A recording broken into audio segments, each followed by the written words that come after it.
Hey, what's up, Sementine here, taking a look at the single-player survival game We Happy Few, currently in development by Compulsion games, the same guys behind the puzzle platformer Contrast. We Happy Few has you trying to survive against both the environment and the people of a dystopian world that's currently at a time of war. The game places you in this dystopian future where half the population is high on a drug known as joy that causes drastic hallucinations to the point where piñatas are actually dead rats. The other half currently resides in the slums of the city, struggling to survive after being ousted by the government and labelled as downers, upsetting those choosing to be oblivious about their surroundings. After deciding to go off your joy, you quickly start to realise things aren't quite what they seem. Unfortunately, those around you also notice that you've stopped taking it, and you quickly find yourself in a bit of trouble, being knocked unconscious by the local police force. Waking up, you find yourself climbing up from your underground base to the surface of the slums of the city with the aim of first surviving, and then trying to find a way back to the centre of town in an attempt to save those still addicted to the drug. Being a survival game, there are a couple of stats that you have to keep an eye on to avoid suddenly dying, including health, food, water, and rest. Luckily, around the slums, most of the houses don't have any doors to them, so you can sneak in and steal any supplies you may need. However, being in the slums, the supplies aren't always of the best quality, with mouldy bread and dirty water being more common than their healthier counterparts, which upon consumption can lead to some serious food poisoning. While sneaking around someone else's house, you'll also be seen as suspicious by the occupants, but when you actually steal something, shit will really hit the fan, with everyone around the house charging towards your location, and even if you do manage to get out, they'll continue to chase you down the streets. You can attempt to fight them, and it's best to do so while still inside the house, limiting the space in which they can move, because out in the open, the AI is actually very good at surrounding you, leaving you open to numerous attacks which will quickly have you losing a lot of health and possibly dying. The fighting mechanics consist of striking with your fists or whatever weapon you have equipped, blocking incoming attacks, and pushing enemies away. Attacking with a weapon allows you to hit multiple enemies at the one time, so it's advisable if you plan on taking on a big group. You'll also want to be blocking every incoming attack that you're unable to dodge, as even without a weapon, enemies will hit pretty damn hard, and healing items aren't all that easy to come across. You should really be trying to stay as far away from combat as you can though, as even by just running away, you'll eat into those valuable supplies of water, food, and rest. To better help you with surviving out in the now hostile world, you can also craft all those items you've been collecting into something better or just something useful.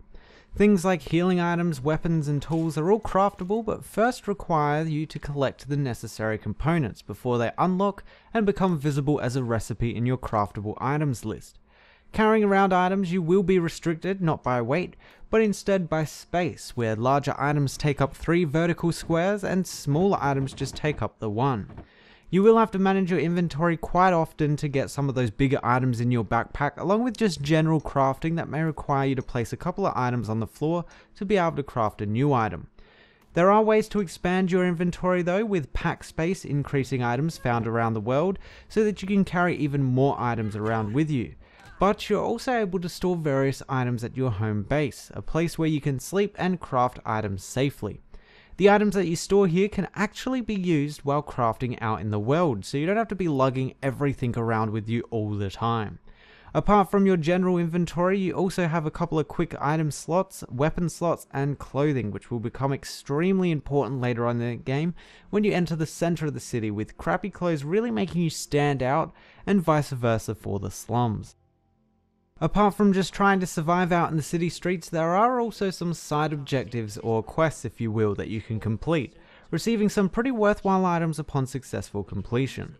Pretty much every street block will have a quest associated with it, and is what really powers the random generation of the game, with different street blocks being added in and old ones taken out every time you start a new game, providing a somewhat different experience. Those quests can be simple as finding an item for someone, or can have you fixing a water pump only to have those around you break into a massive brawl. Navigating around the town to these various quest locations, especially those that require travelling across the map as part of the mission, will have you bringing up your map pretty often. Getting close to the not so obvious locations like dig sites will pop up on the in-game HUD at the top of your screen, so you don't have to continually bring up the map to see where you're going. but I would like to have some sort of minimap with signs on the edge just to make it a little bit easier to navigate without having to open up a menu that pulls you out of the game so often, as you already spend quite a bit of time in the menus crafting and sorting out your inventory.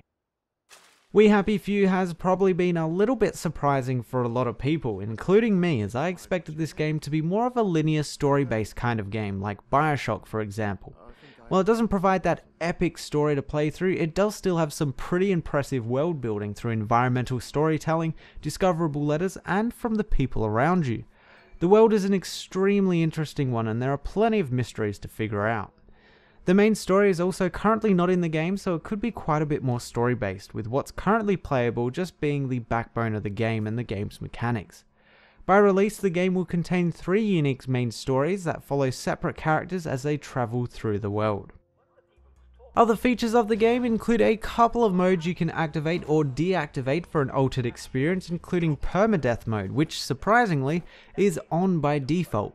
If you want to actually make any progress in the game, I highly suggest turning this option off, as it is very easy to die and is extremely punishing to the point where you may not want to play again, even with the game's random generation. There is also a second win mode that allows you to wake up where you died and then goes on cooldown for a fair while after that. If you die without this option on, or perhaps it's just on cooldown, you'll instead spawn at your base missing a couple of the items from your inventory. Altogether, We Happy Few, while not quite the game I was expecting, it is one of the more interesting survival games in terms of world building, with little snippets of information about what's going on around you found all over the place and done really well. While the game will have 3 main stories to play through, its current focus right now is around its survival mechanics, and they are pretty solid, with the added depth of quite a lot of craftables that slowly unlock as you progress, switching up the gameplay somewhat. If you're looking for a survival game that has some fantastic world building to discover and explore, then We Happy Few is definitely worth checking out. If you're like me though and expecting a heavily story-based linear game like Bioshock, then this game really isn't that kind of experience. Anyway, that's been my player preview of We Happy Few. The game is currently in early access for $29.99 or your regional equivalent, with the game expected to officially release within 6 to 12 months. If you want to find out more about the game, check out the links below. Thanks for watching, and I'll see you guys next time. I don't get anything at all. I've got it all right here.